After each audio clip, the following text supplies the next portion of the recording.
Hello. आज हम लोग समझेंगे इस वीडियो में इलेक्ट्रॉन रागी प्रतिस्थापन अभिक्रिया क्या है। इलेक्ट्रॉन रागी प्रतिस्थापन अभिक्रिया क्या है। इलेक्ट्रॉन रागी कहिए या इलेक्ट्रॉन स्नेही कहिए, दोनों मतलब एक ही होता है। इलेक्ट्रॉन स्नेही या इलेक्ट्रॉन रागी मतलब कि ई प्लस वाले यानी धनावेश वाले को ही कहा जा रहा है क्या, इलेक्ट्रॉन रागी या इलेक्ट्रॉन स्नेही। ठीक है, यानी कि ऐसा प्रतिस्थापन अभिक्रिया जिसमें प्रतिस्थापन अभिक्रिया तो हो रहा है किसी धनावेशित परमाणु या परमाणुओं के समूहों के द्वारा, तो ऐसी अभिक्रिया इलेक्ट्रॉन रागी प्रतिस्थापन अभिक्रिया कहलाती है। ठीक है, इलेक्ट्रॉन रागी प्रतिस्थापन अभिक्रिया कहलाती है। लेकिन ये जो अभिक्रिया होती है, ये जो अभिक्रिया हो रही है, किन किन सिचुएशनों में दिखाई देती है, यानी कि ऐसे कौन कौन से अभिक्रियाएं हैं जिनमें ये दिखाई देती है। तो जैसे कि यहाँ पर यदि बात किया जाए, देखिए हेलो एरिन बेंजीन की तरह सामान्य इलेक्ट्रॉन रागी प्रतिस्थापन अभिक्रियाएं जैसे में यदि बात किया जाए हैलोजनन में, यह अभिक्रियाएं किस में दिखाई देगी, हैलोजनन में दिखाई देगी, या नाइट्रोकरण या नाइट्रीकरण नाइट्रोकरण में दिखाई देगा, या सल्फोनेशन में दिखाई देगा, या फ्रीडल क्राफ्ट अभिक्रिया आती है उसमें यह दिखाई देता है क्या, इलेक्ट्रॉन रागी प्रतिस्थापन अभिक्रिया दिखाई देगा। ठीक है, अब इसमें बोला क्या गया है कि हैलोजन परमाणु हैलोजन परमाणु के आंशिक निष्क्रियक होते हुए भी इसका आर्थो, ओ का मतलब आर्थो, तो पी का मतलब पैरा, आर्थो तथा पैरा निर्देशकारी प्रभाव होता है।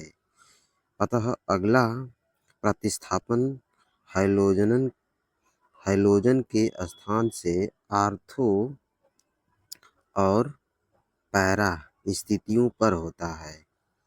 हैलोजन के आर्थो एवं पैरा निर्देशक प्रभाव को अनुनाद संरचनाओं की ओर ध्यान देकर आसानी से समझा जा सकता है। यानी कहना ये चाह रहा है कि आर्थो और पैरा वाली जो पोजीशन होती है, हैलोजनन हो या सल्फोनेशन हो या फ्रीडल क्राफ्ट अभिक्रिया, ये यहाँ पर अच्छा खासा होता है क्या, इलेक्ट्रॉन रागी प्रतिस्थापन अभिक्रिया। इलेक्ट्रॉन रागी प्रतिस्थापन अभिक्रिया क्या होता है, अच्छा खासा होता है यहाँ पर। ठीक है, यहाँ पर क्या होता है, अच्छा खासा होता है। लेकिन समस्या ये है कि ऐसा क्यों होता है, कैसे पता चलता है कि आर्थो और पैरा पर ही होगा। तो देखिए इसमें एक अनुनादी संरचना बनाया है, और इस अनुनादी संरचना के अनुसार हम लोग समझें, अनुनादीय संरचना के सहायता से यदि हम लोग समझें तो आसानी से समझ में आएगा कि ऐसा क्यों हो रहा है। तो चलिए समझा जाए। तो देखिए यहाँ पर एक कोई एक्स ग्रुप लगा हुआ है। एक्स ग्रुप का मतलब हो गया कि यहाँ पर कोई भी एटम लोन पेयर वाला होना चाहिए, जैसे फ्लोरीन हो गया, क्लोरीन हो गया, ब्रोमीन हो गया, ठीक है, आयोडीन हो गया, OH समूह हो गया, ठीक है, OH समूह हो गया, OH माइनस या OH कह लीजिए, या OR माइनस हो गया। ऐसे कोई ग्रुप जो इलेक्ट्रॉन डोनेटिंग का काम करते हैं रिंग के अंदर, यानी कि इस वलय के अंदर, बेंजीन रिंग के अंदर क्या करते हैं, इलेक्ट्रॉन डोनेट करने का कार्य करते हैं। ठीक है, तो ऐसे समूह लगे होते हैं। तो देखिए ये ऐसे समूह हैं कि ये रिंग के अंदर खुद इलेक्ट्रॉन को क्या कर रहे हैं, डाल रहे हैं, रिंग के अंदर क्या कर रहे हैं, भेज रहे हैं। देखिए इसमें दिखाया गया भी है कि इसका लोन पेयर ऐसे इधर सिग्मा बॉन्ड की तरफ जा रहा है ऐसे, और इसका पाई बॉन्ड यहाँ पर टूटकर आ जा रहा है इस वाले कार्बन पर, तो यहाँ पर क्या आ जा रहा है, निगेटिव आ रहा है। और जैसे ये इलेक्ट्रॉन कूद कर यहाँ पर आया है तो यहाँ पर देखिए डबल बनता हुआ दिखाई दे रहा है, और इस एटम का जो चार्ज है बदल जाएगा। देखिए यही वाला जो एटम है अपना खुद का इलेक्ट्रॉन इस सिग्मा बॉन्ड में डाल दिया था, यहाँ पर जो सिग्मा बॉन्ड है, यहाँ पर जो सिग्मा बॉन्ड है यहाँ पर इसी में डाला था, तभी यहाँ पर डबल बंद आ गया था, और यहाँ पर निगेटिव निगेटिव चार्ज आ गया था। ठीक है, यानी कि ये क्या है, सिग्मा बॉन्ड है, ये क्या है, ये सिग्मा बॉन्ड है, और इसी सिग्मा बॉन्ड में इलेक्ट्रॉन डाला था तो यहाँ पर डबल बंद आ गया। देखिए यहाँ पर डबल बंद है और यहाँ पर रिडावेस आ गया। अब ये रिडावेस फिर से वापस क्या करेगा, रेजोनेंस करेगा, यानी अनुनाद करेगा। ये फिर से वहाँ पर सिग्मा बॉन्ड की तरफ जाएगा तो ये वाला पाई बॉन्ड फिर टूट के यहाँ पर आ जाएगा। देखिए यहाँ पर निगेटिव आ गया कि नहीं। जैसे ही पाई बॉन्ड एक टूट कर आया इस वाले कार्बन पर, तो वह निगेटिव आवेश के रूप में आता है। किस रूप में? निगेटिव आवेश के लिए, ऋणात्मक इलेक्ट्रॉन्स के रूप में आता है।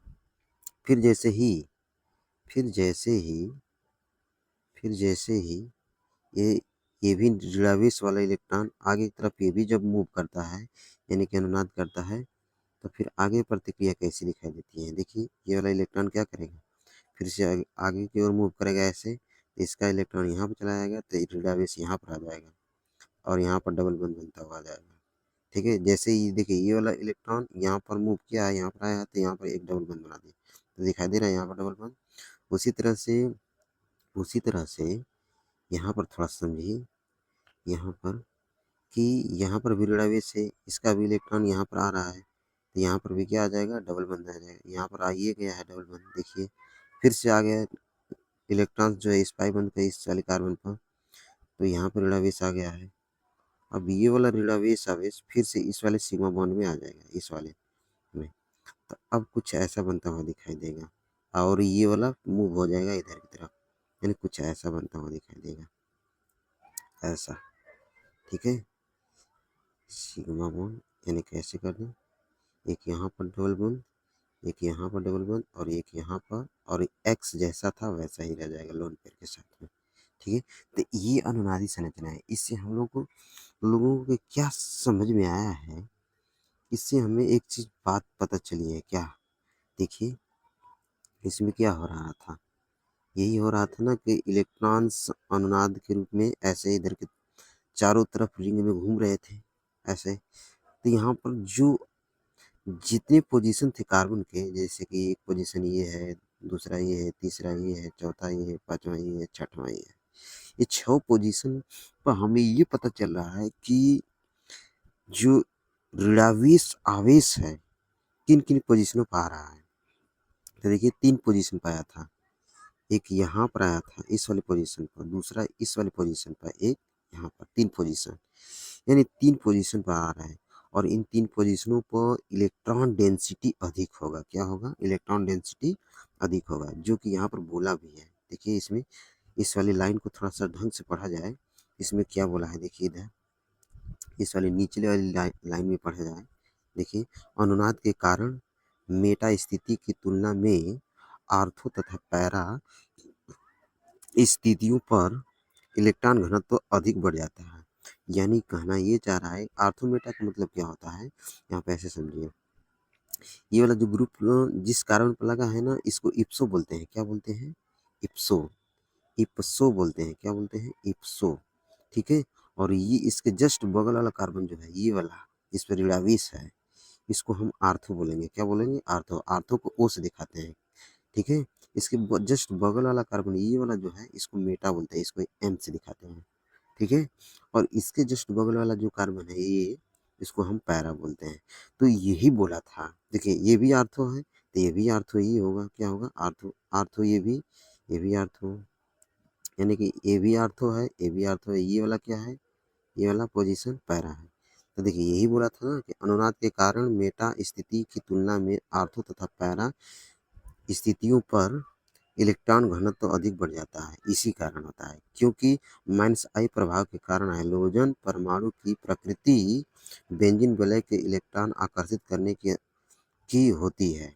इसलिए बेंजीन की तुलना में वलय की मात्रा कुछ निष्क्रिय हो जाती है। अतः हाइड्रोजन में इलेक्ट्रॉन नाभिक प्रतिस्थापन अभिक्रियाएं मंद होती है तथा बेंजीन की तुलना में अधिक उग्र परिस्थितियों की आवश्यकता होती है। यानी कह रहा है कि ऐसा इसलिए हो रहा है इन दोनों पोजीशनों पर, आर्थो और पैरा पोजीशन पर, इसलिए इलेक्ट्रॉन घनत्व बढ़ जा रहा है क्योंकि जो माइनस आई है ना प्रभाव, यहाँ पर काफ़ी ज़्यादा दिखाई दे रहा है। यानी कि माइनस आई प्रभाव के कारण हाइड्रोजन परमाणु की प्रकृति बेंजीन वलय के इलेक्ट्रॉन आकर्षित करने की होती है। यानी कि हाइड्रोजन परमाणुओं की वजह से ऐसा हो रहा है, यानी कि माइनस आई प्रभाव यहाँ पर दर्शाया जा रहा है। हालांकि पैरा स्थिति पर तो माइनस आई प्रभाव उतना ज़्यादा इफेक्ट नहीं पड़ेगा, लेकिन आर्थो वाले पोजीशन पर आसानी से यहाँ पर ज़्यादा रहेगा। ठीक है, लेकिन फिर भी यहाँ पर देखा गया है क्या कि आर्थो और पैरा पर पैरा पोजीशन पे इलेक्ट्रॉन घनत्व तो ज़्यादा बढ़ता है। जैसे कि अब हम समझे कि माइनस-आई प्रभाव क्या होता है। माइनस-आई प्रभाव कैसे पहचानेंगे किन समूहों के माध्यम से कि ये माइनस-आई प्रभाव दर्शा रहा है। तो जैसे हम समझा जाए कि माइनस-आई समूह जो होते हैं, माइनस-आई समूह जो होते हैं कौन-कौन से परमाणु लगे रहेंगे, परमाणु आयन या परमाणु समूह तो कुछ इस प्रकार रहेंगे। Cl माइनस रहना चाहिए, Br minus, iodine minus, F minus, तो ये माइनस आई समूह का पहचान देंगे। ठीक है, माइनस आई प्रभाव क्या करेंगे, दर्शाएंगे। और यदि प्लस आई समूह हो तो CH3 ग्रुप होना चाहिए। CH3 सिंगल बॉन्ड है, ये सिंगल बॉन्ड कहलाता है। ठीक है, माइनस नहीं कहना है।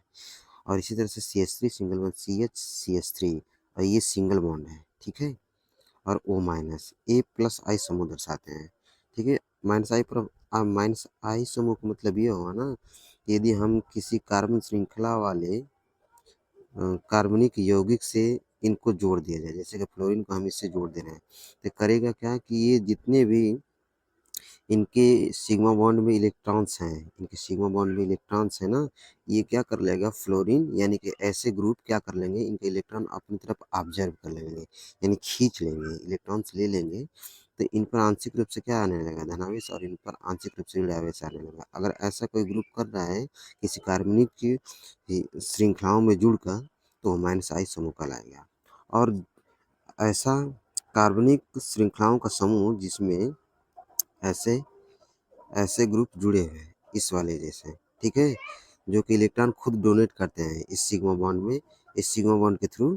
तो इन सभी कार्बनों के पास इन बॉन्डों में इलेक्ट्रॉन चले आ रहे हैं, तो इन पर आंशिक रूप से क्या हो जाएगा, ऋणावेश, और इन पर क्या हो जाएगा, आंशिक रूप से पॉजिटिव। तो ऐसे समूह क्या कहलाएंगे, प्लस आई समूह कहलाएंगे।